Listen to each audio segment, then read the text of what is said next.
Are you ready to immerse yourself in a real English conversation?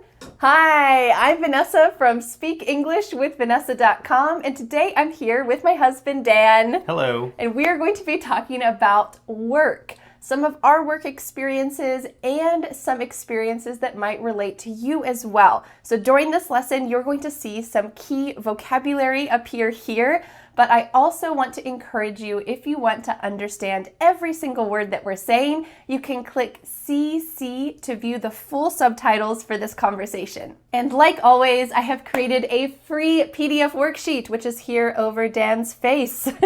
You can download this free worksheet with all of today's key vocabulary, definitions, and sample sentences. Plus, at the bottom of the worksheet, you can answer Vanessa's challenge question so that you never forget what you've learned. You can click on the link in the description to download that free PDF worksheet today.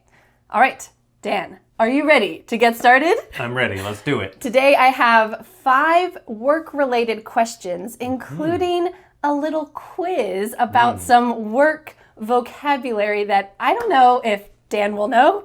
Maybe he will. Maybe you will know it. Yeah. We'll see. We'll see. We both have non-traditional jobs, Yep. so we'll see what I know about work vocabulary. Yep. All right, let's start with our first question.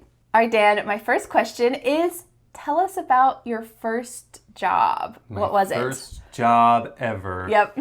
Well, my first job was a paper route, which is where you take the newspaper and you go and deliver it to your neighborhood. Now, I'm pretty sure that this was probably a job that my dad said, hey, the boys need a job, get them a paper route. And Okay. So I had no say in this, and I was probably, I think I was 12.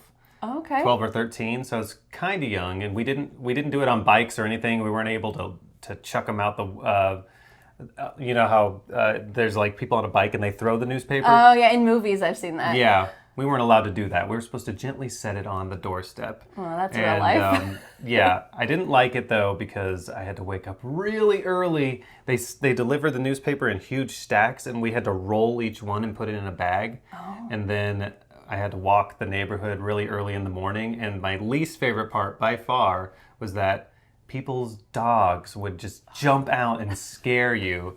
And I remember one time I actually kicked a dog because it scared me so bad, and then it just like jumped out at you, and Yes. your reflex was to kick it. Right, and it was like this big too, and I felt really bad afterwards, but it really scared me. So Okay. first job. So because you were 12 years old, this is under the age that like you typically work. So were you paid under the table, or how did that work? No, I don't think we were. I don't remember the details of getting paid. I remember it was not very much. Were you motivated by money at all at that point? Like, oh, I get a job, I get some money, I can like buy some toys. Yes, I was. I do remember that with that money I bought a Nintendo 64. So. Oh, really? Okay, so you made enough money to actually buy something pretty big. Yes, I bought. Yeah, I mostly bought video games at that point in my life. Okay. Yeah. Okay.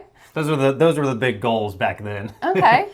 Well, I think... How about you? What was your first job? For me, my first job was pretty typical. Like most, I feel like maybe it's mostly girls, but a lot of Americans, when you're like 13 or 14 years old, you start babysitting the neighborhood kids. So I babysat the neighborhood kids. I think when I was 13 years old, the little girl across the street, who now is probably an adult, she was just a baby, not super little, maybe like 1 or 2 years old.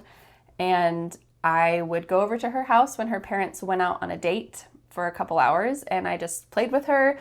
And I remember when she went to bed, when the baby went to bed, I guess I somehow helped the baby go to bed. I would do the dishes for them. I cleaned up their playroom. I did some chores around the house that the parents didn't ask me to do. And every single time when the parents came home, they were like, Vanessa, you didn't need to do this. This is amazing. And I always thought like, well, what else am I supposed to do? You're paying me to be here to watch your kid, and your kid's asleep. But now that I'm an adult... That's why Vanessa is a good worker. Now that I'm an adult, if I paid a babysitter and my kids were asleep and I They came washed home the to a dishes. clean house. I would get on the floor and bow to this person. I'd be like, thank you. I know. I love you. Whenever our parents come and they do the dishes for us at the end of the day, whenever like after we're eating dinner and we're giving the kids a bath, it's so helpful. So those little things. Yeah, I that's think, my job too, so I would be extra thankful. Oh, the dishes? Mm-hmm. Yeah. So that was my first job. And I think it was pretty typical. I was just paid in cash under the table, nothing official. And I babysat throughout all of high school, various kids.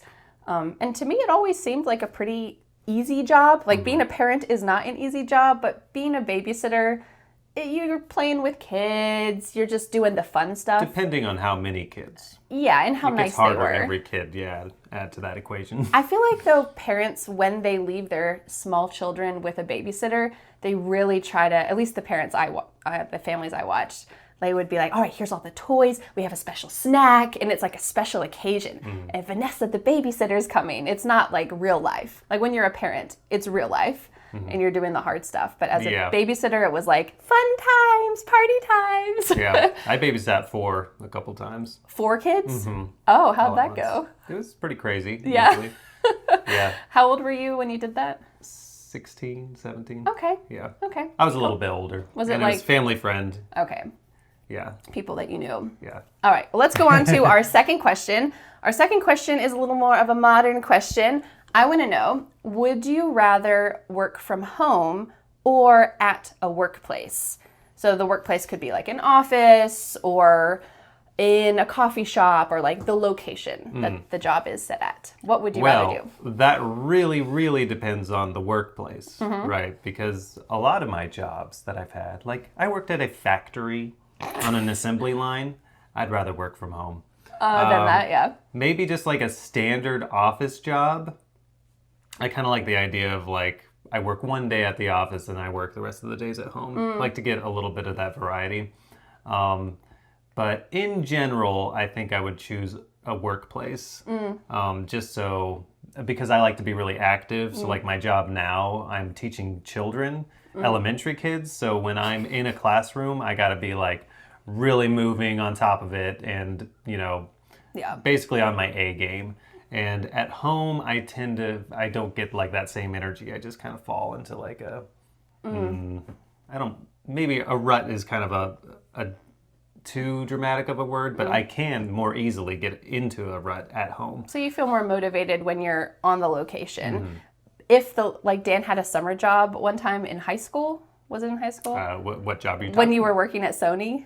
That was college, yeah. Okay, a summer job where you just That was the factory. tapped a TV for 10 hours a day to check it. Or move it. There was some variety. Sometimes we got to pick up the TV and put it on the table.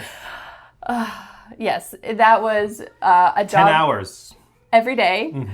Yeah, that's a job that really makes you grateful for the other jobs that you have in life. Yeah. But this type of job you'd rather not do, but also if that's your comparison point, you would rather work at home. But in general, working in the workplace is better for you. Yes, for me it's better. And I mean, in our scenario, we worked together from home for a while. And because both of us were working at home, it really turned into like our entire life is just in this house. Yeah, so especially because we it had gets kind of old. young kids and we're working from home. It was really hard to have a community and get out, because to get out with small children is already tricky and you're working. So I think you working at the school now just adds another wonderful layer to our family, where we have a community, you have coworkers, there's like more. Yeah, it's also a nice community. It's a nice workplace. Yes. Some workplaces are not nice. That makes a big difference. Yeah, for sure. I think for and me, how about you? Yes. because I work for myself, I have my own business teaching you English, Speak English with Vanessa, I'm going to answer neither. So I don't want to work at home, and I also don't want to work in a workplace. This is my ideal scenario. Are you ready? She wants to be totally independent. She wants to work in space. I want to work in a castle overlooking a kingdom. No, I want to, and I can probably do this in another couple years, work for my business, great, but not at home. Last year when I was pregnant with my baby, I worked at a co-working space, and these exist all around the world. Maybe you've heard of them, maybe you haven't, but it's like a really fun office. So like they try to make it cool because they want you to go there, and everyone is working just on their laptops for their own jobs. Freelancers, or maybe they're working for or people like you. Various companies, or maybe they run a company. And there's events, there's food trucks, there's like things going on. It's like the fun place to be. And this is, I think, my ideal, where I'm working at the job that I want to work at, being your English teacher, and also in a location where I'm around other people. Working from home is so convenient with small children. My baby's napping in the other room right now. I can nurse her. I can help my kids. I can do those types of things. But when they're a little bit older, I'm out. I want to go and be out in a co-working space, and this type of environment I think is really healthy for me. If you couldn't tell, she is a people person. I like to be around other people, but I know some people can work, for example, like in a coffee shop or this busy environment. I cannot. If it's an absolute necessity, like a requirement. Public place. We have, no internet at home and I have to get something done. Yes, I can go to a coffee shop and get some work done, but that is not my ideal environment. I'm not productive in that environment either. Yeah, some people are. Some people thrive with the chaos and lots of stuff going on, but that's not my jam. All right, so now, are you ready for a quiz? Oh, we're to the quiz? The next section is a quiz. Yes. All right, these are some office acronyms. And an acronym, for example, is like BRB, be right back. So you might write this in a text message, you might write this in an email. These are specifically things that you would write in an email in the office. Are you ready? I already think I'm not going to be very good at this. But let's see. The first one is WFH. I'll give you a sample sentence. Okay. This is a Work from home. Yeah! This is a WFH position. Or I'm looking for a WFH position. So this is work from home, which is increasingly more common since the pandemic. Yes, work from home. You got it. All right, the next one. You might see this at the bottom of an email. OOO. This is the letter, not the number. Ooh. OOO. If you saw OOO. Orange, ostriches, orangutans. Yes, you got it. No, this is out of office. Oh. So, when someone is going to be gone during usual business days, let's say you have a vacation Monday through Wednesday, in your email system, you might write like a automated message that goes out to everyone. That's your OOO, your out of office message that says, I'm sitting on a beach right now. Haha, you're at the office. Yeah. I'll see you on Thursday. Something like this. For our school, in our chat, there's the little red dot in the corner that says they're out or not available. So okay, same idea. We use Google Workplace, so you might be familiar too. Yeah. So OOO is like a common. There's some really funny out of office messages I've seen out there. Anyway, you can look those up another time. All right, the last one. Only 3? There's only 3. The last quiz is EOD. EOD? EOD. Would you like a sample sentence? Sure. Okay. EOD. The sample sentence is, I need this finished by EOD. Or I will have this finished by EOD. Earliest? No. Even. No. EOD. Can you have this finished by EOD? And you would not say this, you would write this in an email or in like a text. End of date. Oh, close. End of day. Yes. End of day. End of day. Yes. Can you have this finished by EOD? Can you have this finished by end of day? So this is just talking about deadlines. And you might see this in an email. You might see this in like a group chat, like Dan was saying, with your coworkers. There's Google Workplaces kind of chat about EOD. Great work. So what? You got 2 out of 3? 2 out of 3. 2 out of 3? Great work. All right, let's go on to our... And I'm not an office-y kind of guy, so...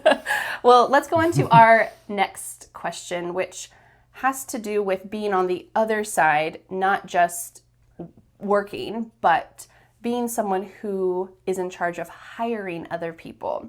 So at various times, we've each had to hire people. And I want to know for you, tell us kind of the circumstance of why you were hiring someone, but also what were some of the key reasons why you hired someone, or like the character traits that you were looking for in those people, and what happened. So tell us about hiring people. So when I hired people, I was working at a coffee shop in downtown Asheville, and I got the manager's position there. So I was kind of like, middle management, we would say, where there was somebody above me. Not so fun, especially this guy. But then I had a team working the coffee shop. And so I had to hire basically baristas. And so the criteria I mainly looked for was, were they cheerful and presentable, and did they seem with it? As in, would they be on time? Can they follow directions and orders? And then, of course, I always ask them about their previous experience, and usually with like the most recent job they had, I kind of ask like, why did you leave that job? To kind of get their, like, you want to hear like what their story is, and then like pick up all those little signals that they're giving out. So yeah, I actually thought hiring was really fun. But so if someone said, "Oh, I left my last job because the manager was awful," and they say bad things about their manager, then would you hire that person? No, of course not. And yeah, I thought it was fun too, because it was kind of like, ooh, I get to curate my team. Like, these are the people I want to work with. Oh, yeah. Yeah. So, and the people who you hired also had to work well with the people who were currently working there. Because when you're working in a coffee shop, everyone is working behind the counter. It's a very tight space physically. Yeah, you're public, but you're also like, in that setting, you're front facing, you're seeing everybody, and you have to be cheerful. But then when people walk out, you're also like, a lot of times a lot of gossip builds up in these situations. So you want to find people who are low drama, which can be difficult in the coffee barista industry, I will say. But you did it. Tell us about the people you hired. Did it work out? How did it go, without saying any names in case they're watching? I think all but maybe one of my hires were pretty good. Okay. Some of them were like slam dunks, I thought. Oh, okay. Yeah. Okay. And what just made like them... very with it people. They were with like it. One of them was the manager when I left. Oh, okay, yeah. Some of them were kind of high strung, but that meant they were with it, Yeah. So, okay. Yeah, and then also for that coffee shop, most of the people who worked there were women, and so I had to kind of be a little careful that made actually hiring guys harder, just because a lot of times if you get a guy who's single and giving off these signals, right, then it just ends up building this kind of like tension and drama. And so I was like, the married guy there. And like, Dan's taken, it doesn't matter, whatever. Yeah. I gave them relationship advice, but you wanted to hire someone who wasn't... From the married guy perspective. You didn't want someone who was just going to flirt with the coworkers the whole time. Like, you wanted a good environment for everybody. Guys would come in from other shops and flirt with the girls there. So it was like, and they're already kind of messing up the jive. Men. Yeah, I think an important part about hiring someone is that if you have to work with a team, that they work well together. And that was actually something I was going to say about the people who I've hired. So I've hired several people to work for Speak English with Vanessa, because one person cannot make all of this magic happen by themselves. So I'd say one of the key things that I look for now, I've had some not completely failed hiring experiences, but ones that didn't work out as well. One of the things that I've learned from that is, if somebody can understand what you're asking for and then either ask the right questions so that they can do it correctly or do it correctly the first time, that is huge. So when I'm asking someone, for example, to help write some sample sentences for an English course. Well, I can tell them, here's the vocabulary. Can you write 2 sample sentences per vocabulary word with a definition? I can give them simple, small instructions like that and see what happens. And if they do it perfectly the first time, okay. If they don't, I don't really care. It's that they ask the right questions like, oh, do you want a long definition or a short definition? Or would you like it to be double space, single space? Like if somebody is thinking about those types of things, I think that like you said, being with it and on it, great vocabulary words, yeah. But those are the most important because you can teach the other things oftentimes in various jobs. So an openness to learning. Yeah, openness and like to asking learning. Questions. Yeah, and when you give corrections, like, oh, I would prefer if you did it like this, or can you change this to be like this? The next time, they also do that. So kind of cataloging the various changes that you'd like. I know you've and being had able somebody to do it. who didn't do that well. Yeah, I think I remember some conversation. it's really tricky to hire someone, especially for me, because I've It's never kind of blind, really. Yeah. You don't meet them. Or Well, did you talk to them? I talk to them on Zoom and stuff, but I've never really hired people. A lot of these positions that I'm hiring people for, it's the first time I've ever hired someone for that position. So I'm learning what exactly is the job position? What exactly do I need? It's not this company with a big, long process for hiring various people in the same position. So I'm kind of learning from scratch each time. Mm-hmm. But I think it's a good skill, being able to hire the right people and have, a good situation. Mm-hmm. There is something interesting that you did not mention and I didn't mention about hiring people.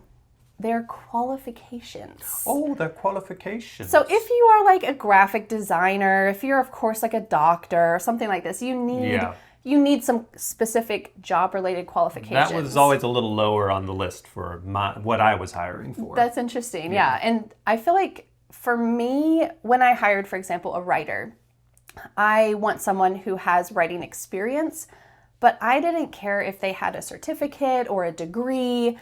It was more, can they do a good job? Yeah. And I feel like this is a little bit more of a modern hiring process. Mm-hmm. Lots of traditional jobs still want you to have this certificate, this degree, this qualification. Well, it depends on the technicality. Like my dad is an engineer, and he works in like a what would you even call it?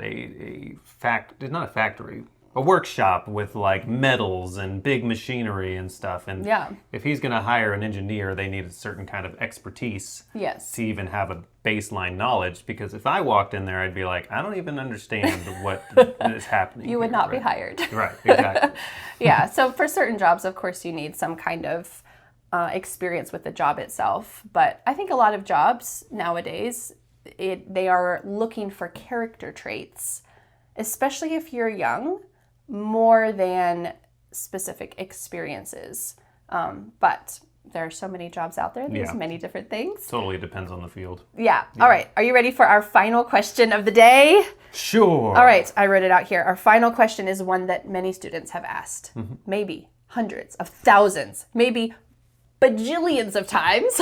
Bajillions.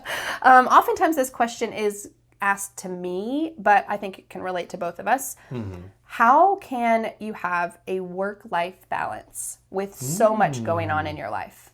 So we both work. Yeah. We have 3 children. Yes. We have 2 cats and 9 chickens and a house and a big garden and yes, all of this. Boy, that garden. I'm just saying, right now it's pretty busy. It does take a lot of work. Yeah, so how can you personally have a work-life balance? Yeah. So for me, because we both work, it's important for me not to really get, at this point in my life, like a full-time job. Mm. So I have pretty much the perfect situation for me because it's like, it's professional, but it's not strict in its hours. So that really helps because I was able to negotiate getting Fridays off all the time. Today. Yes. And it's a non-traditional school, so they already kind of do something different on Friday anyway. So just the their flexibility for scheduling was really perfect for our situation. Yeah. So while it's not as great for making money, it's good for work-life balance. So there's always, costs and benefits, right? So I'm not making as much money, but I get to spend more time with my family. And you get the same vacations as our children because you have the same schedule and all of that. So you're able to you take the kids to school and manage their school life, which, as parents know, managing your children's school life is a big deal. That's something that I kind of take for granted because, I take Theo to school with me. Nobody has to drop him off or anything because he just goes with me. So and soon Freddie too. So as far as like a general tip, that's not really going to work for a lot of people because that's a very particular situation. But I would say that to accomplish work-life balance, you need to either have both people working a little less or one person working dramatically less to be able to take care of all the stuff around the house. That's why it's common for, the husband to work and the woman not to work. Not to work. Because, not to make money. Not to make the money because, then you might be able to get a better work-life balance. Although, for each person, it's out of balance. So, I don't know. It's actually pretty tricky. I think we do it, but we are able to do it because we have flexible jobs that we've sought out. We've also gone through a lot of transitions in our life where, this isn't working, this is terrible. Then you're kind of reworking stuff, and then you get into a better place. Yeah, so I do feel you got to be able to be willing to change directions like that as well. Yeah, our parents had the very traditional husband works outside the home, makes the money. The wife stays home and takes care of the kids. Both of those are It's an easy answer. Both of those are very difficult jobs, but I feel like between their generation and our generation, there was a shift of both people working full time. And now we're kind of switching to I feel like a lot of millennials, which is what we are how can we work less? Are trying to kind of do what we're doing. I do think there's a lot of people, a lot of my friends who are our age in the US, they're both the wife and the husband are kind of mixing these traditional roles and not working both full-time jobs or just trying to do things a little bit more outside the box. And I imagine our kids, when they're adults and the next generations, are just going to be constantly evolving and shifting and trying to make things even more balanced. Because for me, I work from home at the moment, and technically my job could be never ending. I could always be coming up with new courses and new lessons and new ideas. And the way that my brain works, I always have new ideas. I swear every single time that I take a walk or I'm alone with my thoughts, I have a million ideas. Dan's favorite thing is when I come to him and say, "Hey, hon, I had an idea." His eyes go, "Oh." But I always have new ideas. But it's not always healthy for me to be outputting a lot of work all the time because I have other things, other people, my children especially, in my life that bring me joy and need a lot of attention. So I think the key for me, and I don't do this perfectly, so I don't know if I'm the best person to answer this. I don't think there is a best person to answer this, but I think the thing that works for me is to be 100% present with whatever I'm doing. If I'm working, I am in this room. This is our little office. The door is closed. I am focused on work. Nothing else is going on. Maybe the kids are playing with someone else. They're always here, but they're with somebody else. Or if my kids come in here, I have to stop what I'm working on and look at them, work on whatever I'm doing with them, say hi to them, and then when they leave, continue working. Just the other day, they were doing something else and I was doing some work and they busted in the room. "Mommy, you're on the computer. Wow, I want to sit on your lap." There were 2 children on my lap and I was halfway through finishing an email that I really wanted to finish, and there's no way. There is no way that you can do that if you have ever tried to do that. So in my mind, I say, I'm not going to do that right now. I will wait 5 minutes, 10 minutes. It's going to be okay. 10 hours. 10 hours. It's okay. and focus on just whatever they need at that second, and then I can get back to it. Because I think if you try to check your emails while you're also talking to your kids or doing something else, your brain is going to go crazy. Well, a lot of parents probably hand their kids like an iPad or like turn on the TV or something. So that's an option, but probably not great for your kids. Yeah. So for me, usually I only do work whenever the kids are at school, sleeping, or with someone else. They don't really watch that much TV, so that's not really an option for our family. But trying to focus 100%, and that's also something I recommend with English, is when you are really studying English. If you're listening to a song in English, if you're listening to a podcast in English, that's like fun stuff, right? That's great. You're immersing yourself. But if you are studying vocabulary, you're writing out those sentences, you are practicing your pronunciation, focus on that. Try to focus 100% of your attention, and you'll do your best at it, and you'll actually improve. If you're trying to do a million things at the same time, at the end, you're just going to feel frustrated. At least that's how I feel. Like I got nothing done because I was trying to do everything at the same time.